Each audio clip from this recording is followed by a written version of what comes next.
Thanks very much, everybody. I'm going to touch on some of the aspects that I think Melinda mentioned in her, some of the communication aspects that Melinda discussed in her presentation, and also focus a little bit more on the actual vaccine regulatory process, and maybe afterwards, if you have your question, you can re-ask it. And again, I would also like to thank the organizers for the opportunity to be here. So I'm not sure of the background of everybody here, so I'm just going to give maybe one slide on the legal framework, then talk a couple of slides about seasonal influenza vaccines, and then a little bit more about the 2009 H1N1 vaccines. And then also do a little bit of this looking back, similar to what Melinda did, to see what works, what doesn't work, and a little bit about using that, how can we build on that to prepare for what will probably be another pandemic at some time, maybe in my lifetime, maybe not. So the FDA legal framework, there are the statutes that under which FDA operates are the Federal Food, Drug and Cosmetic Act and the Public Health Service Act. There are others, but these are the main ones that we use. These have been amended at various times, for example, in 2009 with the the Food, Drug Administration Amendments Act of 2007. Then FDA implements these acts through regulations, and when we talk about the CFR, for the most part, we're talking about Title 21 of the Code of Federal Regulations. And then I think you probably all, if you're involved in vaccine development, you've heard about guidance documents, and these are recommendations. And they basically tell FDA's current thinking about a specific topic. They are not binding, they're not binding on FDA or on industry, but everything above that, the regulations and the statutes are binding, and we, FDA, have to abide by them as well as manufacturers. So seasonal influenza vaccines, just two very brief slides. There is a worldwide effort a surveillance effort to figure out what's going on in the influenza world and how the strains are changing and evolving. Recommendations for the Northern Hemisphere are made by the WHO in mid-February. And then in the United States, there is an advisory committee meeting. It's the Vaccines and Related Biological Products Advisory Committee, which is an FDA advisory committee, which meets in late February, usually around the 22nd or the 23rd. And then with input from the CDC and input from other agencies and from the manufacturers, because of course you have to think about what you can grow and what's available, the recommendations for the US are made. So how do we license seasonal influenza vaccines? Well, every year, one or more of the three vaccine strains might be replaced with a new strain. And so to do this, there's submission of a prior approval manufacturing supplement to an existing license. And this is required for the annual influenza strain change. And these things are called strain change supplements. Now, for the inactivated influenza vaccines, no clinical data is required. For the live attenuated vaccine, there is limited clinical data just to verify the fever profile in a limited number of adults. So this shows you an idea of the activities that go on to make a seasonal influenza vaccine. And so you have surveillance, which continues year-round. Then there are the time when the manufacturers select strains, develop reassortants. There are reagents which have to be prepared, the production process. Then there is the release process, the various stages of release, then distribution and administration. Seasonal influenza vaccines get approved generally around mid-July. And there are a lot of activities, obviously, that lead up to that, and there are a lot of activities that occur after that. But the main purpose of showing this slide is to show that this is a year-round activity, and there's a lot of activity that occurs in the early parts of the year to guarantee that you have vaccine when you need it in time for the winter season. So what about the 2009 vaccines? Well, as Melinda mentioned, in April 21st, there were the first reports influenza A H1N1 virus illness. And then in April 26, there was a public health emergency declared.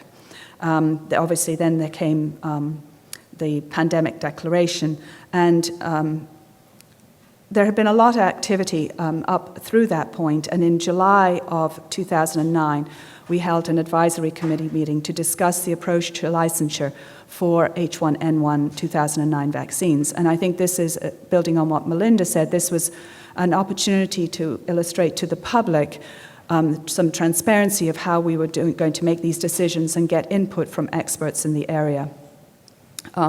It was considered important to do clinical studies to verify the dose and the dosing regimen, and the first clinical studies started in July of 2009, and the first vaccines were approved in September of 2009.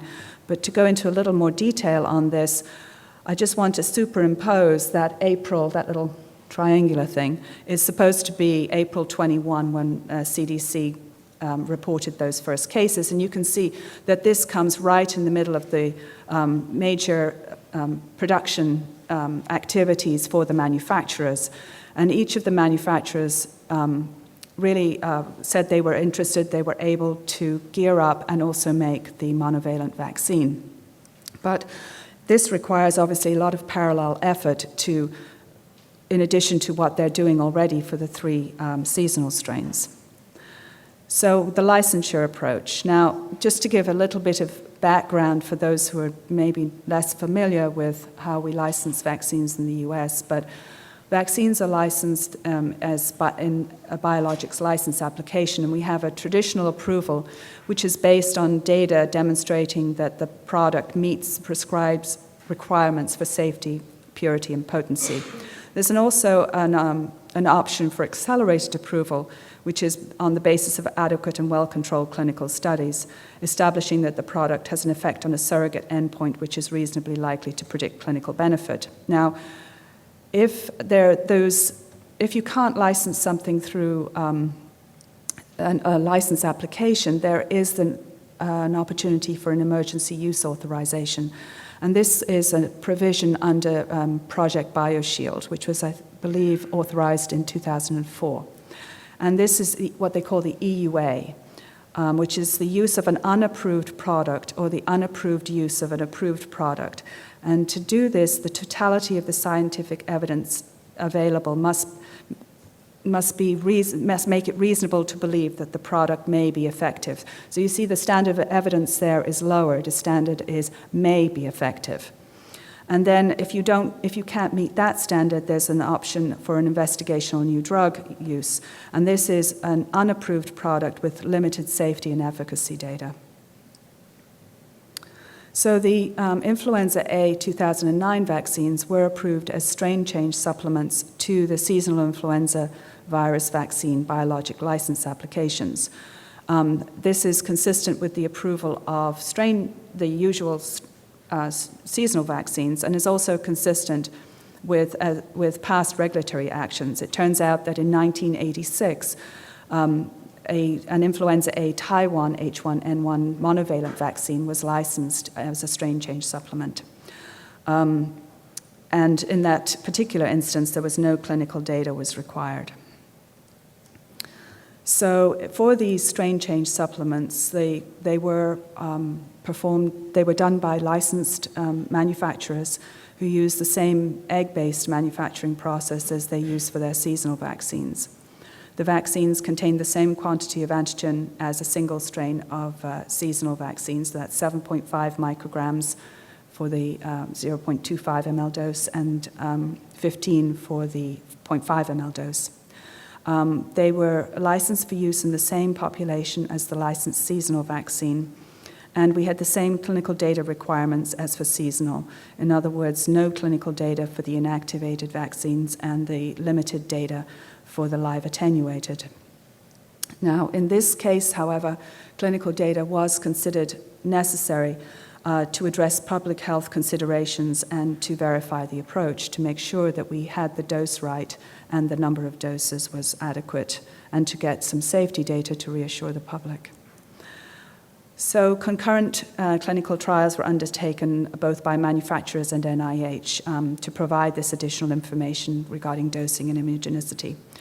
And as I mentioned, this was to verify dose, dosing regimen, and safety. And I also want to mention here that I put it in parentheses because these are not licensed products, but we do not have any licensed adjuvanted seasonal vaccines. However, there were arms in these clinical studies that evaluated adjuvanted vaccines because there was a provision to use adjuvanted vaccines if it became necessary. BARDA had actually obtained adjuvant and was prepared to use it would it be necessary. So in September, the first H1N1 vaccines were licensed, and as I had mentioned, they were licensed for use in the same population as each manufacturer's seasonal. So we had Sanofi Pasteur approved for use in 6 months of age and up, Novartis 4 years of age and up, Afluria, CSL's product, monovalent on that platform, 18 years of age and up, although that was later revised with a supplement to 6 months of age and up. And the flu-Laval process, which is what's they call IDB Biomedical, GSK, is 18 years of age and up. And MedImmune, which is the live attenuated vaccine, which is licensed for use 2 to 49 years of age.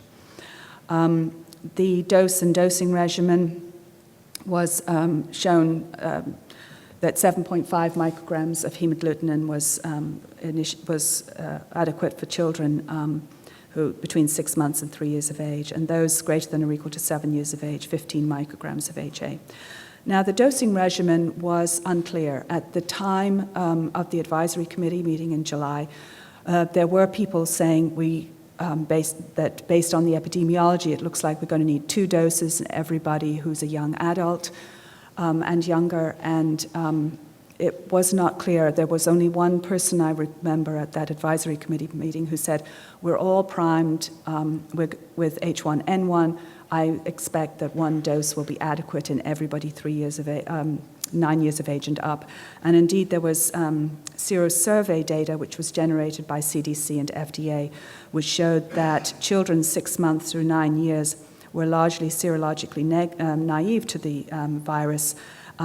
And so we went with the decision that persons 9 years of age and younger should get 2 doses, and those 10 years of age and older 1 dose. And in retrospect, or as the data came in from the clinical studies that NIH and the manufacturers were running, it was shown that adults 1 dose was adequate, and in children 10 to 17, whereas those 6 to 9 years of age, 2 doses provided a response.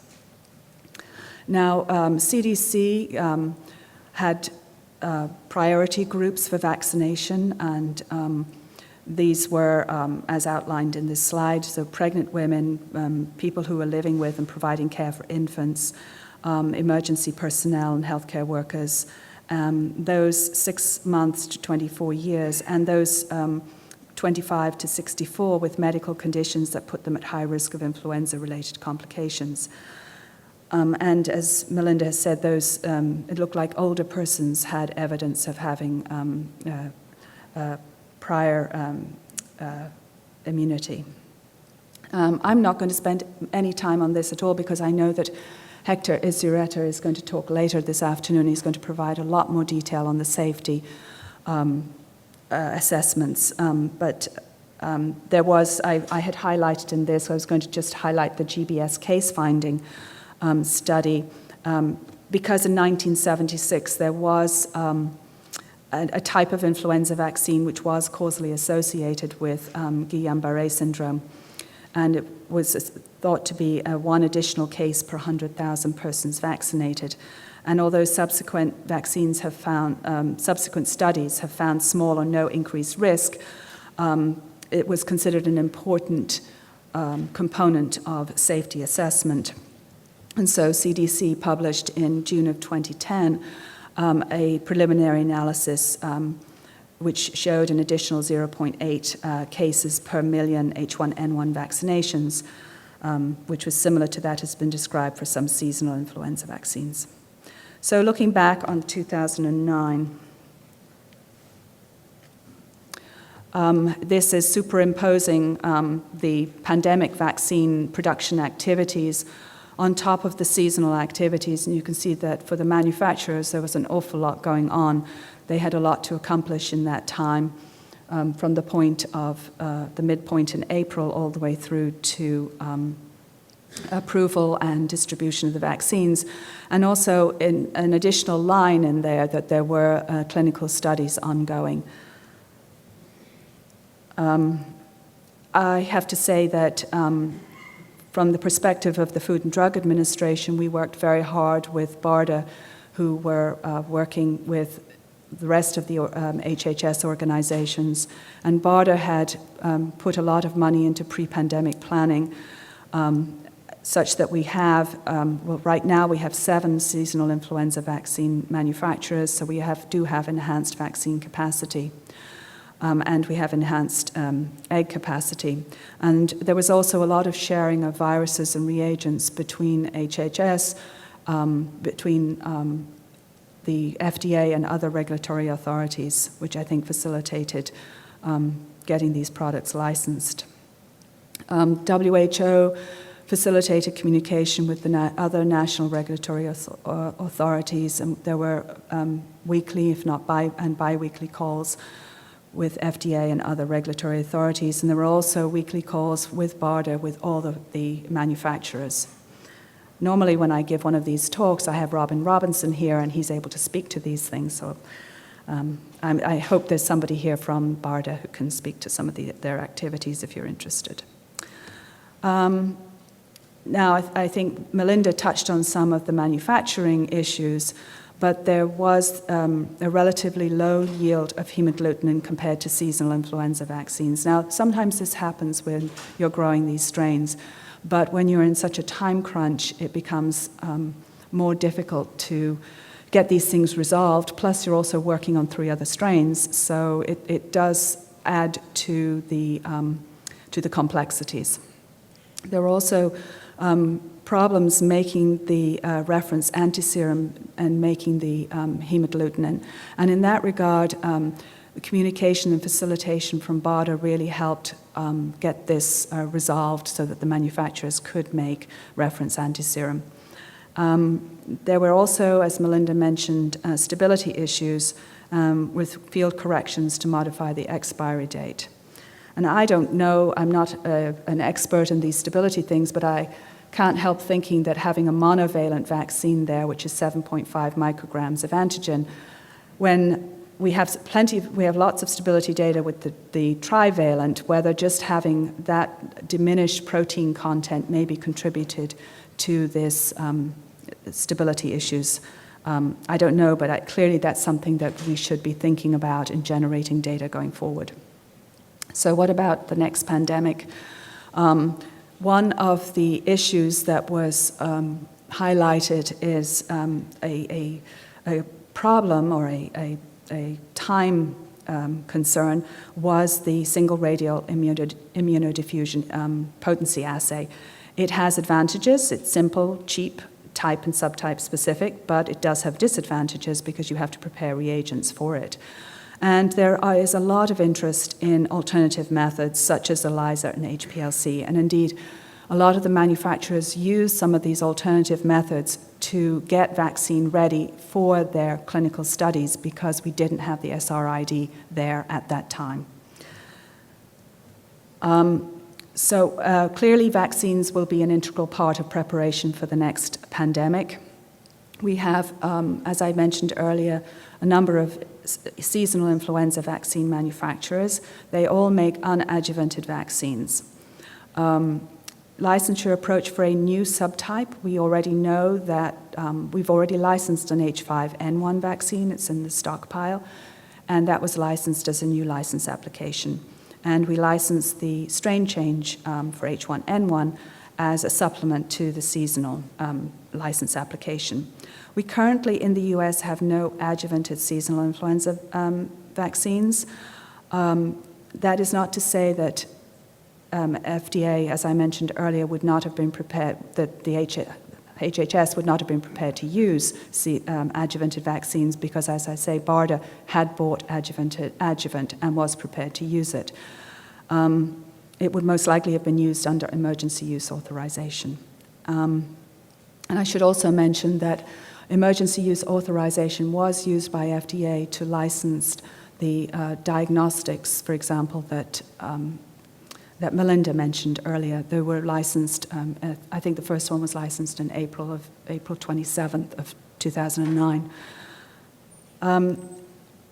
Because there's always going to be uncertainty of whether you have the right dose and the right dosing regimen. So it's important with subtypes of pandemic potential to generate immunogenicity data before the pandemic. And we can't always predict. Some subtypes may need more antigen than others, and in those cases, for antigen-sparing reasons, it might be necessary to use adjuvants, and there may be other reasons to use adjuvants, so this type of data should be generated before a pandemic.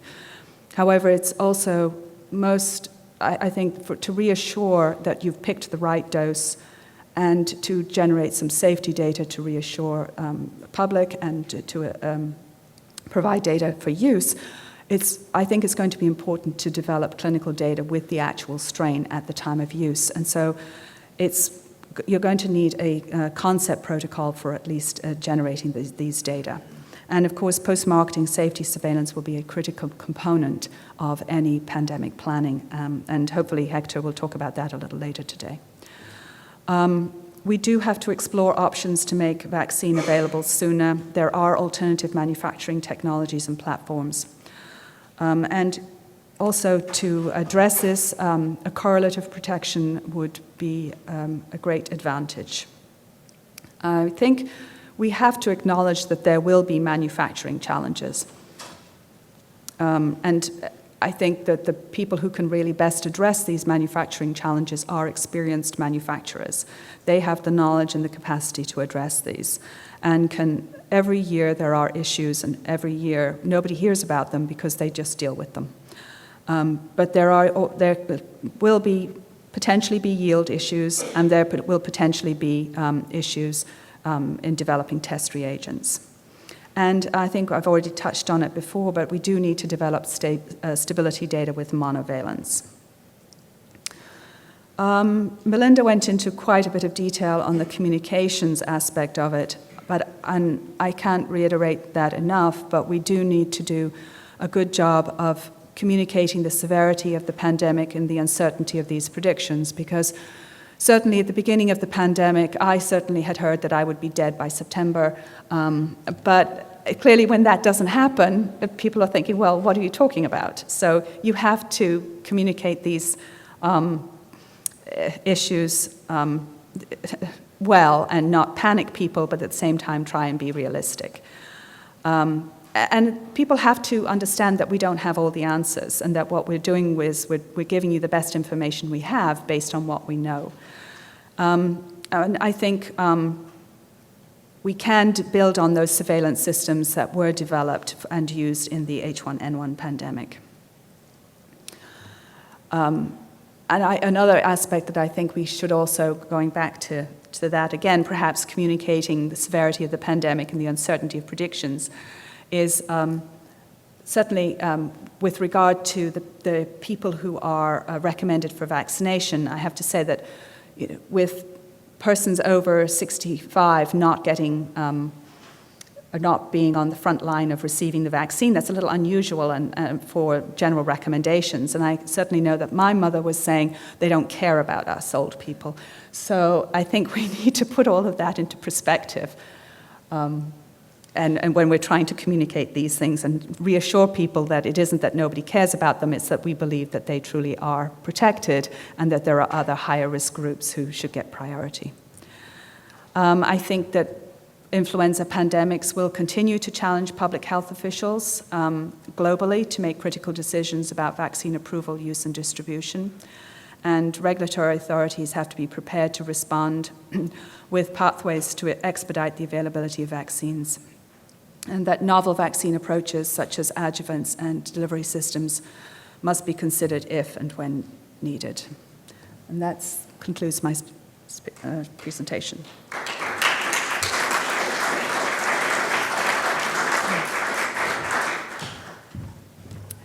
Thank you, Theresa. Are there any questions from the audience?